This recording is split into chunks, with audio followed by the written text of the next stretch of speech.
Detachment is often misunderstood because the mind immediately associates it with loss, coldness, or emotional withdrawal, yet what the universe is actually teaching you through detachment is not how to stop caring but how to stop clinging, not how to avoid love but how to experience love without fear. And lately you may have noticed situations in your life quietly shifting in ways you did not plan, people becoming distant, expectations dissolving, outcomes refusing to follow you carefully.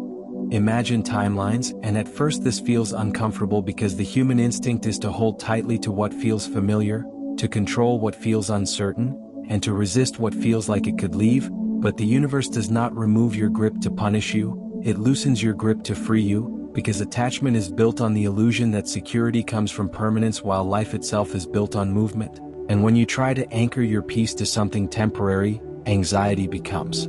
inevitable, so the universe gently and sometimes firmly shows you that your stability cannot live inside changing things, it must live inside you, and this lesson rarely arrives as a gentle lecture, it arrives as experience, as plans that do not work out, as conversations that end differently than expected, as emotions that rise and fall without your permission, and in these moments you feel powerless, but hidden inside that powerlessness is awareness that you cannot control every reaction, every perception, every circumstance, and slowly you begin to see that control was never protection, it was tension, it was the constant mental effort to hold reality in a fixed shape, and detachment begins when you allow reality to move without believing it will destroy you, and you may notice that what hurts most is not change itself but resistance to change, the mind replaying how things should have been, how people should have behaved, how outcomes should have aligned with your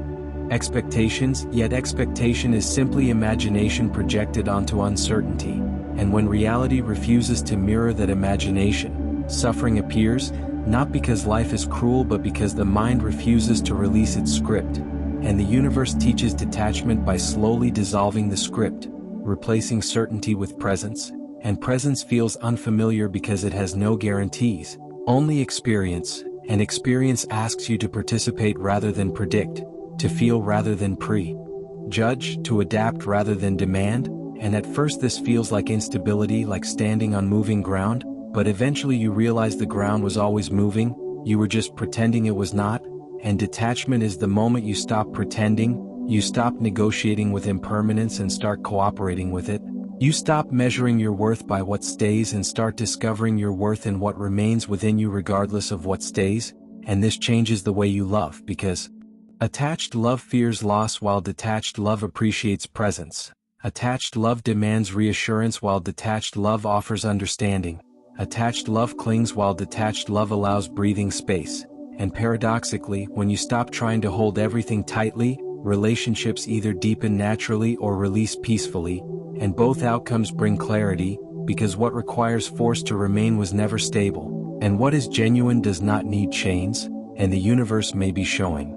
you this through subtle distance in certain connections, not to make you lonely but to help you notice where you were overextending your emotional dependence, where your identity leaned too heavily on another's behavior, and this realization can feel painful because it challenges habits built over years, the habit of equating presence with security, approval with self-worth, predictability with safety. Yet true safety grows when you realize you can face uncertainty without collapsing, that you can feel sadness without breaking, that you can experience endings without losing yourself, and once you know this, fear loosens its grip because fear feeds on imagined inability to cope, but detachment proves you can cope, you can adapt, you can continue, and suddenly life becomes less about preventing change and more about navigating change, less about holding and more about experiencing, and you begin to observe your thoughts instead of immediately obeying them, noticing how many worries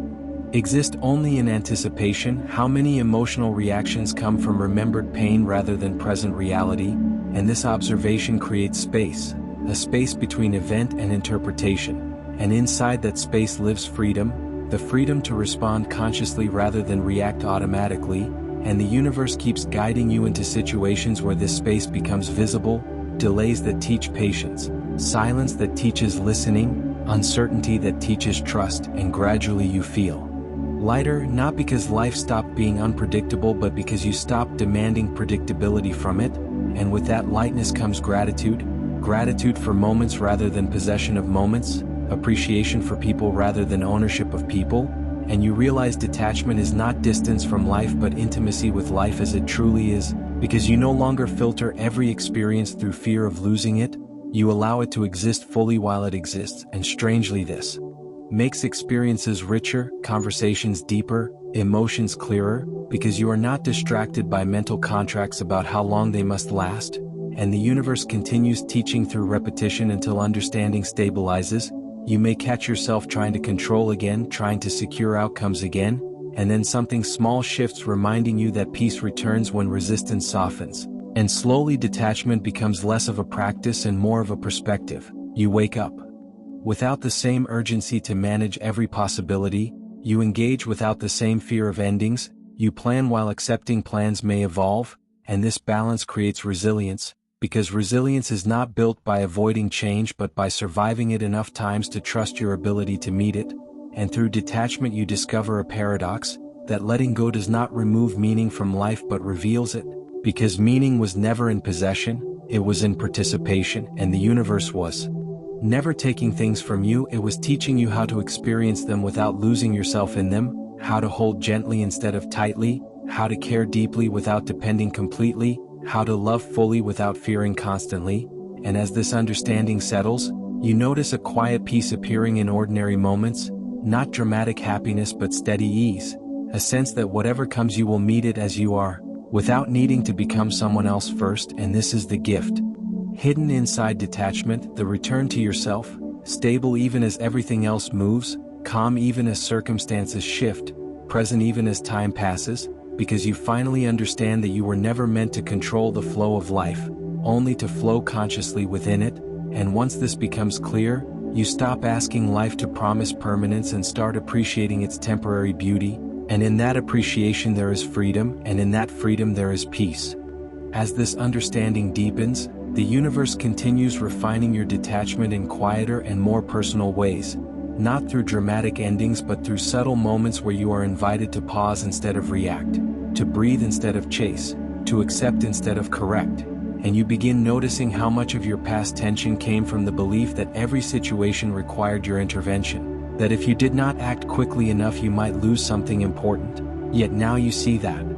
urgency was often fear disguised as responsibility, and fear pushed you to hold tighter than necessary, to overthink conversations, to replay possibilities, to seek reassurance even when none was truly needed, but detachment gently interrupts that pattern, teaching you that not every silence needs filling, not every delay needs solving, not every emotional wave needs immediate explanation. And at first this restraint feels unnatural because the mind has been trained to equate action with safety. Yet the more you allow space, the more clarity appears, showing you that many problems dissolve without force, many misunderstandings soften without defense, and many worries fade without confirmation, and this realization builds trust, not in outcomes but in your capacity to remain steady regardless of outcomes, and slowly you stop measuring your peace by how people respond to you or how quickly circumstances align. You begin measuring it by how centered you remain while they unfold, and from this center a new form of confidence grows, quieter than ego yet stronger than control, a confidence that says you can care deeply while allowing freedom, you can hope without demanding, you can plan while remaining flexible, and this balance changes the way you experience time itself, because attachment lives in the future, constantly negotiating what must happen next, while detachment lives in the present, experiencing what is already here, and when your attention returns to the present you notice details once overlooked, the tone of a voice, the warmth of a moment, the calm inside simple routines, and life becomes less about securing permanence and more about witnessing reality, and through witnessing you realize that nothing you truly need can be threatened by change, because what is essential exists within your awareness rather than outside your control, and so the universe keeps guiding you toward lighter emotional footing, where love becomes appreciation instead of possession.